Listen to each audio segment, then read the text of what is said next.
အားလုံးပဲမင်္ဂလာပါကျွန်မ Ramona ဖြစ်ပါတယ်ဒီနေ့ကျွန်မရဲ့ YouTube channel အသစ်ဖြစ်တဲ့ Ramona Shares ကိုစပြီးတော့မိတ်ဆက်ပေးရတာအရန်စိတ်လှုပ်ရှားနေပါတယ်ဆိုတော့ကျွန်မအရင်ဆုံးမိတ်ဆက်ပေးပြစေကျွန်မကတော့ Ramona ပါအင်္ဂလိပ်စာကို6နှစ် online ရော offline ရောသင်ကြားပေးတဲ့အတွေ့အကြုံရှိရယ်ပြီးတော့ leadership synergy ဆိုတဲ့အခြေခံကောင်းဆောင်မှုပိုင်းဆိုင်ရာပညာရပ်တွေနဲ့ပတ်သက်တဲ့စာအုပ်တစ်ခုကိုလည်းကျွန်မရေးသားထားတယ်ပြီးတော့ Prospect English Academy ရဲ့ founder လည်းဖြစ်ပါတယ်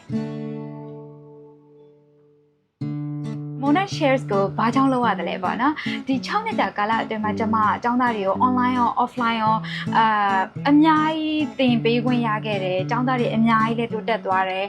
အင်္ဂလိပ်စာနဲ့ပတ်သက်ပြီးတော့သင်ပေးခဲ့တယ်ပြီးတော့ leadership synergy နဲ့ပတ်သက်ပြီးတော့မှကျွန်မ sharing တွေလုပ်ခဲ့တယ်ဆိုတော့အများကြီးတိုးတက်သွားတယ်အခုကျွန်မစဉ်းစားတယ်ဒီ YouTube channel အားဖြင့်ကျွန်မဒီထက်မကလူတွေအများကြီးကိုကူညီခွင့်ရမယ်ပေါ့နော်ဆိုတော့အဲ့ဒီရွယ်ချက်လေးနဲ့ကျွန်မစပြီးတော့ဒီဟာလေးကိုအကောင့်ထဲပေါ်လိုက်ရခြင်းဖြစ်ပါတယ်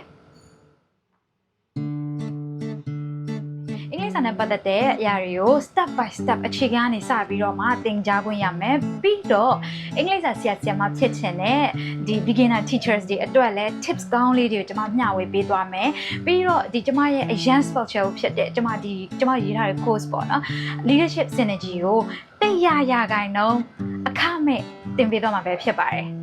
ဆိုတော့ဒီ channel အားဖြင့်အကျိုးရှိမယ်ဆိုလို့ရှိရင်ဒီ channel ကို like and subscribe လုပ်ထားဖို့အတွက်မှာမျှော်လင့်ပါတယ်ပြီးတော့ဒီ channel အားဖြင့်ဘယ်သူမဆိုပေါ့နော်သင်ယူခွင့်ရမယ်ဆိုလို့ရှိရင်သူတို့တွေကိုလည်း share လုပ်ပေးဖို့အတွက်မှာ